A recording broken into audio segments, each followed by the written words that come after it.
Hello everyone, I'm Ankita Gandhi and today हम international law की series में कुछ आगे इम्पोर्टेंट जजमेंट्स देखने वाले हैं, केसेस देखने वाले हैं। लास्ट टू वीडियोस में मैंने आपको कवर किया था यूएन चार्टर के important articles and some definitions of international law कि इंटरनेशनल लॉ को वीक लॉ किसने कहा है, दीज थिंग्स। यहाँ पे हम कुछ जजमेंट्स देखेंगे। पहला जजमेंट है आर वर्सेस केन। यहाँ पे बताया गया था इंटरनेशनल लॉ की डेफिनेशन। बोला गया इंटरनेशनल लॉ जो है it is composed of all those rules and regulations जो सिविलाइज्ड स्टेट्स जो है अपने ऊपर अप्लाई करती है, और जो वो रूल्स एंड रेगुलेशंस है that are the collection of the usages, right.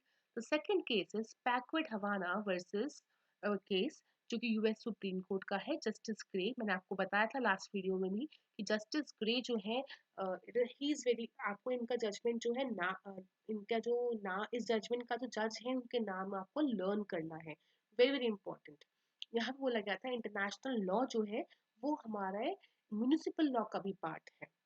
अगर आप इंडिया में देखते हैं, यूएस के देखते हैं, यूके देखते हैं, सबका जो प्रोसीजर है वो अलग है इन यूएसए, क्योंकि ये जो जजमेंट है यूएसए का है।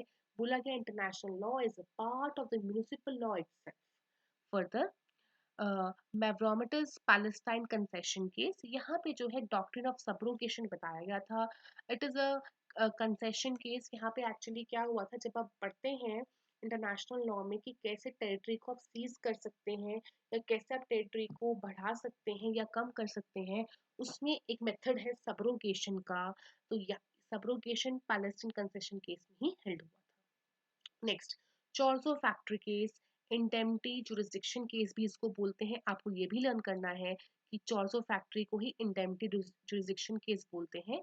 और जैसे कि अगर हम देखते हैं article 30 of UN charter, article 30 of UN charter में हमने कुछ सोर्सेज की, 38 में हमने कुछ सोर्सेज किए थे इंटरनेशनल लॉ के, कि उसमें ट्रीटी है, उसमें आपका कस्टम है, एंड उसमें आपका एक चीज और है, सर्टेन सिविलाइज्ड प्रिंसिपल्स, राइट। तो रेजिडुअली काटा को भी एक प्रिंसिपल माना गया है।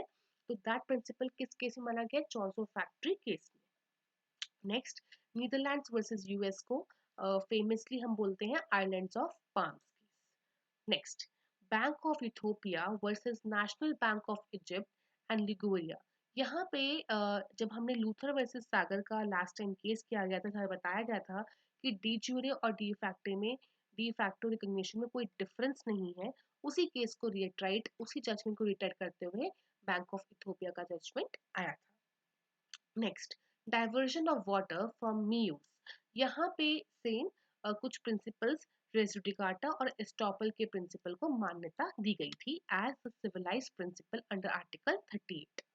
Next case, Arantzazu Mendi case. यहाँ पे ये जो एक केस है, यहाँ पे क्या हुआ था, that nationalist government of the Spain that was recognized as a de facto, ठीक है, उनको डी फैक्टो जुरिसडिक्शन मिला था। उसके बाद क्या हुआ था, बात ये थी कि ड्यू ज्यूरे मिलना चाहिए कि नहीं मिलना चाहिए। तो यहाँ पे ये हेल्ड हुआ था कि पहले डी फैक्टो मिलता है और उसके बाद ही डी ज्यूरे मिलता है। Next, US versus Pink. This is a case which relates to the aerospace law. Next, asylum case. Very very very important case. यह आपको ध्यान रखना है। asylum case जो है, इनकी पार्टीज भी कोलंबिया वर्सेस पेरू। और यहाँ पे कस्टम, जो हमने आर्टिकल 38 में कस्टम पढ़ा है, उसके बारे में बताया गया है कि कस्टम की रिक्वायरमेंट्स क्या क्या होती है, जैसे कि continuity, not oppose to the moral policy, public policy, etcetera. Next, civil air transport versus central air transport corporation. Same यहाँ पे बताया गया है कि जब पहले स्टेट को डी फैक्टो रिकॉग्निशन मिलता है, उसके बाद ही डी ज्यूरे मिलता है। Further moving, effect of the award of compensation made by the United Nations Administrative Tribunal Advisory Opinion of ICJ. This case is not that much important, but एक बार देख लीजिएगा, इसमें भी principle of res judicata का ही held हुआ है. Next, Portugal versus India. This is very important. Right of passage over the Indian territory case. Temple of bridge Bihar, यहाँ पे डॉक्ट्रिन ऑफ एस्टॉपल जो है हेल्ड हुआ था। जहाँ जहाँ पे हमने एस्टॉपल का डॉक्ट्रिन किया है, जितने भी डॉक्ट्रिन्स किए हैं, ये बहुत इंपॉर्टेंट है, आपको एक बार पढ़ के इनको जाना है। North Sea continental shelf case, in this case यहाँ पे ये आपका लॉज ऑफ सीज के रिगार्डिंग केस है। ये delimitation of the continental shelf के रिगार्डिंग है कि जो कॉन्टिनेंटल शेल्फ का अगर हमें कम करना है या लिमिटेशन चेंजेस करना तो कैसे करें और कैसे नहीं कर सकते हैं, उसके लिए आर्टिकल 6 को रिवोक करना हमें पड़ेगा। Next, Barcelona transaction case, it also relate to doctrine of estoppel. Next, frontier dispute case, आपको इनकी पार्टीज भी लर्न करनी है। Burkina Faso versus republic of Mali, यहाँ पे इक्विटी का प्रिंसिपल जो है वो हेल्ड किया गया था। Spain versus Canada, fisheries jurisdiction case.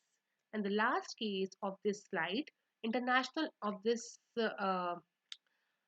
video, international law of unilateral declaration of independence in respect of Kosovo case. यहाँ पे आपको एक्चुअली ये लर्न करना है कि यहाँ पे जो है एडवाइजरी ओपिनियन लिया गया था आईसीजे का। आईसीजे का एडवाइजरी ओपिनियन आप ले सकते हैं। आपको पता होना चाहिए किस आर्टिकल में ऑफ आईसीजे का चार्टर, ठीक है, वहां पे आपको देखना पड़ेगा कि किस आर्टिकल में ले सकते हैं एडवाइजरी ओपिनियन और किस में हम ले सकते हैं voluntary jurisdiction. That's all for today. Hope ये जो केस लॉज हैं इंटरनेशनल लॉ के आपके लिए हेल्पफुल होंगे। Thank you so much.